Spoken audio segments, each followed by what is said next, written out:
All right, UBS, the bank, settled with the U.S. government and the Swiss government. And the bottom line is it looks like the end of offshore accounts. And it looks to me suspiciously like an IRS tax fishing expedition. But I think we're going to get some disagreement, mainly from former U.S. Attorney Joe DiGenova, who is a great friend of the show and a great American, and our great friend Cato Institute senior fellow Dan Mitchell, who basically invented international supply-side tax economics. Nice to see both of you. Now, Joe DiGenova, what's wrong with some secrecy in bank accounts? By the way, American bank accounts are supposed to be secret. This blows the lid off the Swiss secrecy. It's an age-old, venerable tradition, Joe. The Swiss have given us chocolate clocks and bank secrecy. The bank secrecy is a little less secret than it used to be for a very simple reason. The Swiss do not live alone. They live in a world. They want to have relations with other countries. They want to do financial transactions in the United States. And if Americans are hiding money to avoid paying taxes, the Swiss have just decided that it's probably a good idea to cooperate with the United States government so that you and I, Larry, don't have to make up for the money that those Americans who are hiding funds are not paying in taxes. Well, the great part about that one, Joe, is our tax rates are going up anyway, as you well know, much to my dismay. But Dan Mitchell, I want to ask you what Joe said. If, in fact, they're using these Swiss bank accounts to dodge taxes, do we know that, Dan? I mean, that is an allegation. It is a suspicion. Is it actually proven? No, we have no idea of these 52,000 accounts, how many are people actually evading taxes, how many of them are just investors utilizing the financial services expertise of Switzerland, how many of them are Americans who live abroad, who, of course, if they're in Geneva or Zurich, would have a Swiss bank account. This is an IRS fishing expedition. This is tilting the playing field further in favor of the IRS and stripping away taxpayer rights. But the bigger issue is that this is America with a bad tax system, exporting that bad tax system around the world, using our power to bully Switzerland into dismantling or at least weakening their stronger human rights policy on financial privacy. That's a shame. We have the bad system, they have the good system, and we're using our power to force them to change. You are coming back, but Joe DiGenova, that was quite a mouthful for Mr. Mitchell. I want you to give me a brief response as only you can.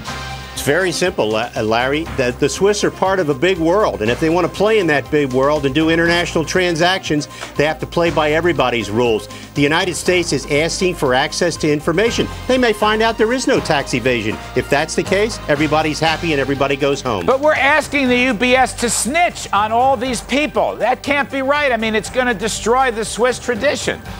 Well, you know, Swiss traditions, to hell with Swiss traditions. They can still keep them. They don't have to respond. The Swiss government could say, we're not going to give you the information. The United States government could say, fine, you're not going to be able to do certain transactions. We're going to come right back. There's more work to be done. Former prosecutor Joe DiGenova, supply side Cato, Dan Mitchell. Keep it right here with the Kudlow Report. Me, I just like lower tax rates, but I would like it to be legal. Swiss Bank, UBS, and the Swiss government and the United States government have apparently reached some kind of deal where UBS is going to have to turn over names of wealthy people because America thinks they're dodging taxes. Dan Mitchell, in a perfect world, what's the right answer to this dilemma?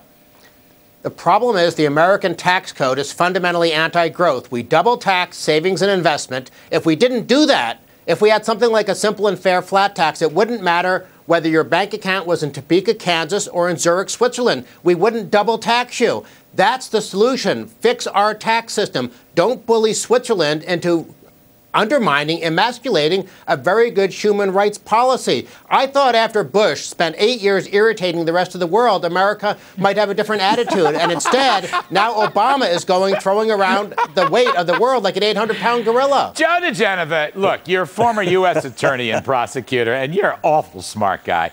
We have all these international tax treaties. Why are we willy-nilly busting them here? What about the rule of international law, heaven forbid? Larry, this is all part of the rule of international law. The Swiss could very easily say, we're not going to cooperate. They have chosen not to for business reasons.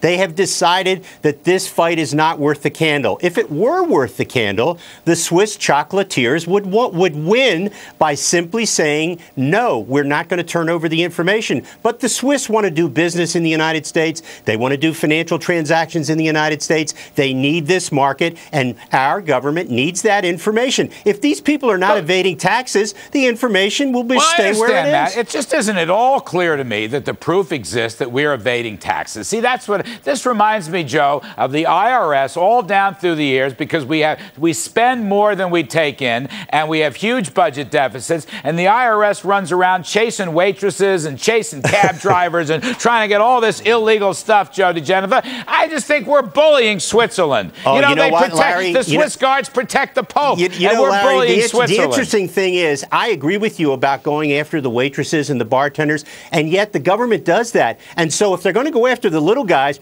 they better go after the big guys hiding money in Switzerland. Oh, hiding the big guys hiding money in Switzerland. That is great. All right, Dan Mitchell, when the heck are we going to lower our top business tax rates and get in line with the rest of the world, Dan? Last 25 seconds. Unfortunately, we're moving in the wrong direction, and this is why what's happening with Switzerland is bad news. If the politicians know that taxpayers have no place to escape, what's going to happen?